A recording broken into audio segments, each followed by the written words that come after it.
Hi everyone, welcome to Arpita Sharma classes. Today we are going to study some important sites. देखो हम इस particular lecture को ना कुछ parts में पढ़ेंगे. हम दो important sites करके इस जो हमारे ancient history की important sites है उनको cover करेंगे. Now this lecture is important for your preliminary examination. Okay, so let's get started without any delay. शुरू करते हैं आज का lecture important sites का ancient history में. Now this lecture is not just important for prelims but also important for your GS paper 1. Okay prelims GS paper 1 के लिए lecture important है. तो आप क्या कर सकते हो, एक मैप ले सकते हो. You can take out India's blank map and then you can mark in that map because if you have history optional then also this will be important for you. And in the map the sites that you are going to mark we are going to understand its features. हम उनके features पढ़ेंगे. Point clear हो गया? तो शुरू करते हैं आज का लेक्चर. सबसे पहले हम तक्षशिला यूनिवर्सिटी के बारे में पढ़ेंगे. आपने तक्षशिला के बारे में काफी सुना होगा, ठीक है. तक्षशिला यूनिवर्सिटी, फिर चाणक्य के बारे में आपने पढ़ा होगा, आपने चंद्रगुप्त मौर्य के बारे में पढ़ा होगा. तो Takshashila university and the teachers of Takshashila university, everything is related, सब कुछ रिलेटेड है. So let's get started. Here in the map you will see important sites and we are going to one by one study these sites. First starting with Takshashila. आप यहाँ पर mark कर सकते हो. देखो पाकिस्तान साइड पर था ये, ठीक है. Right now India is divided after the partition, but पहले इंडिया ऐसे डिवाइडेड नहीं था. तो ये एरिया भी अपना भारत के ही एरिया में आता था, पाकिस्तान वाला एरिया. सो यहाँ पर आप देखोगे this is the Takshashila university over here. Now you have seen the location. I hope आपने मार्क कर लिया होगा मैप पे. वन बाय वन धीरे धीरे आपको मार्क करना है. So here Takshashila university.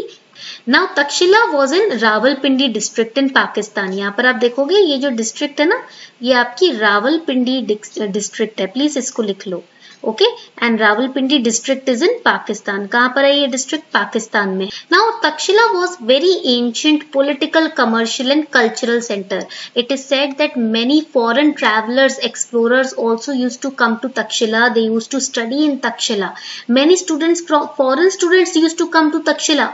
कहा जाता था कि इंडियंस पहले, भारतीय पहले बाहर जाके नहीं पढ़ते थे, बाहर के बच्चे यहाँ पर, फॉरेन कंट्रीज के बच्चे यहाँ आकर तक्षशिला यूनिवर्सिटी में पढ़ा करते थे. And it is also considered as a commercial center because it is at the junction of three major trade routes: West Asia, Northern India and Central Asia. यहाँ पर आप देखोगे ये सेंटर में है, West Asia, Central Asia and northern India के. So it is in between the trade routes of these three major areas of continents. And it was a centre of artisanal production also. चाहे pots हो, art paintings हो, कपड़े हो, सब यहीं पर ही produce होता था.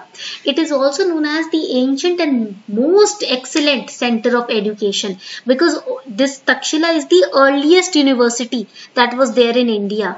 बहुत लोग तो उसको यूनिवर्सिटी भी नहीं कंसिडर करते क्योंकि ये अपने आप में एक कंट्री के जैसा था. यहाँ पर आर्टिस्ट भी थे, यहाँ पर पेंटर्स भी थे, डांसर्स भी थे, राइटर्स भी थे, सिंगर्स भी थे, पोएट्स भी थे, प्लस यहाँ पर एजुकेटर्स भी थे. ठीक है, अब यहाँ पर क्या है, इसको यूनिवर्सिटी के तौर पे क्यों कंसिडर नहीं किया जाता? Why it is not considered by some people as a university? Because teachers did not have official membership of particular colleges over here.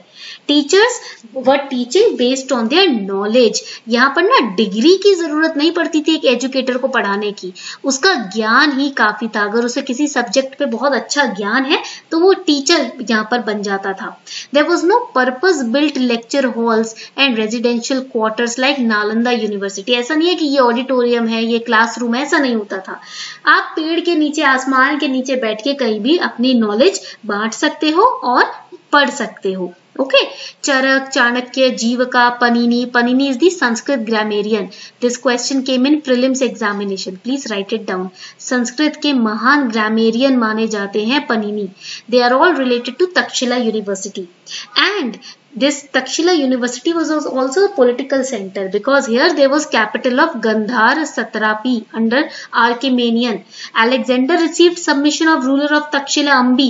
यहाँ पर अलेक्जेंडर जब वॉर अपने पूरे प्लेटून के साथ वॉर करने के लिए और लोगों को, इंडियन रूलर्स को हराने के लिए भारत की तरफ आ रहे थे, तो सबसे पहले अम्बी जो थे राजा तक्षशिला के, उन्होंने ही सरेंडर किया था.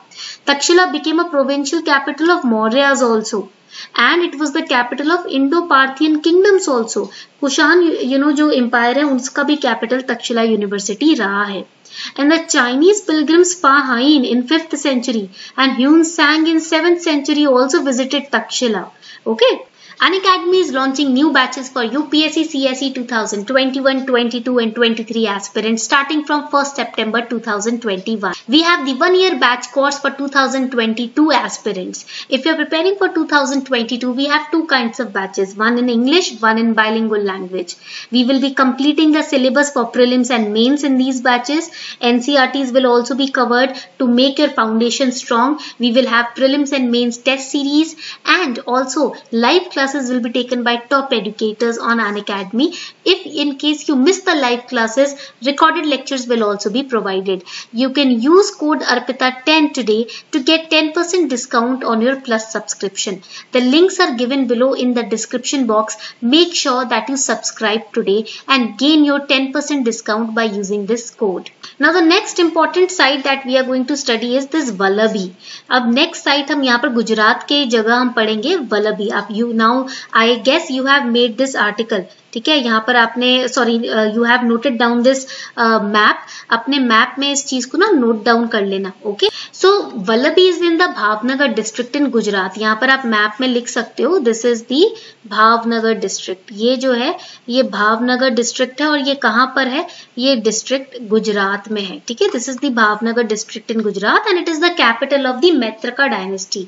इन medieval Indian history you will study about the Maitraka dynasty also, and it is a centre of learning. Buddhist monasteries भी यहाँ पर स्टैब्लिश की गई है, and we find the mentioning of this particular centre in Chinese pilgrims travel diaries. ठीक है, यिनजिंग आए थे 7th सेंचुरी में, उनकी ट्रैवल डायरीज में आप पढ़ोगे. यहाँ पर बुद्धिस्ट मोनास्ट्री स्टैब्लिश की गई हैं, जैन काउंसिल स्टैब्लिश किए गए हैं. So this is all about Vallabhi. Now the next important sites we will study about them in the next lecture.